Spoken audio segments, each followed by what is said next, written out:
selling out the Forum. You know, first Madison Square Garden, now the Forum. And he's doing it because the fans just want to see him in the ring, regardless of who he fights against. Tom, obviously. Dante's Boxing Nation.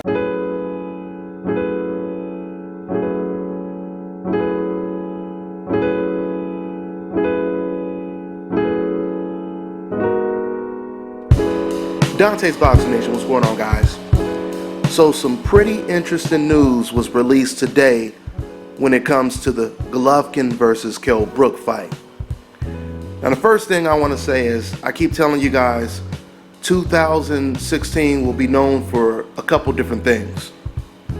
2016 will be known for crowning the undisputed pound-for-pound champion, the best pound-for-pound fighter in the world, after we see Ward versus Kovalev. 2016 will also be known as the David versus Goliath year. The first David versus Goliath fight was, of course, Canelo versus Amir Khan. And now we have, in the next couple of weeks, Golovkin versus Kell Brook. Now, ever since this fight has been signed, Kell Brook has been telling the public he's going to surprise fans when they see his size and his strength and his power at the middleweight division going up against Golovkin. And today, you can pretty much say the surprises has began, because today it was just reported that Kell Brook and Golovkin, they did their mandatory 30-day weigh-in before the fight. And not only does Kell Brook outweigh Gennady Golovkin, but Golovkin, he weighed in at 165, and Kell Brook, he weighed in at 176. Now, let me just give you guys a little bit of contrast when it comes to these numbers. A lot of people have been comparing this fight to Canelo versus Khan, not just because of how good Khan was, it was just because of the size disparity. Well, in that situation, 30 days before the fight, Canelo Alvarez was 163 pounds and Amir Khan was 161. So, you know, this is interesting because I expected Kell Brook to weigh in around the same as Gennady Golovkin. It wouldn't have surprised me if Kell Brook would have been 1 to 2 pounds bigger than Golovkin. But to outweigh Golovkin by 11 pounds, that is pretty interesting. That is pretty interesting.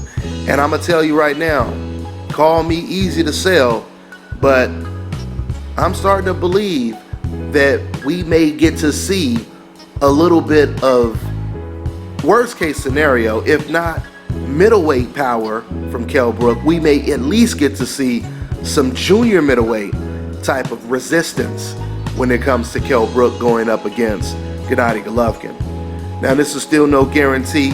Obviously, Kell Brook wins the fight, but this is a very interesting development to hear that he's 11 pounds bigger than Gennady Golovkin. I've always said personally that if Kell Brook was a natural middleweight, I would be picking him hands down. But I still have to see how Kell Brook carries this weight at 160, because he is still a welterweight moving up 2 weight classes. But I think this is a good sign, you know, for the fight.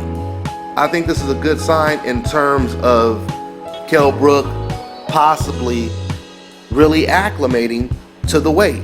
But even by looking at these numbers, we still don't know for sure if it really means a whole lot. All I can say is, compared to the Canelo Khan numbers, this is a good start for Kell Brook.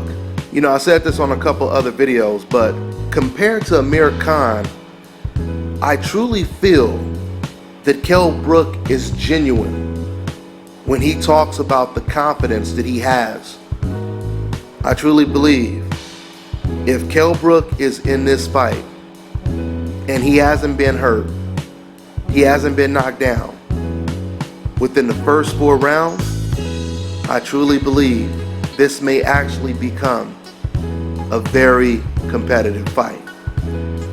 But we have to see how he really does deal with that power, because Gennady Golovkin, he does come out of the blocks pretty quick. So we'll see what this means, guys. That's pretty much all I got for now. I'm on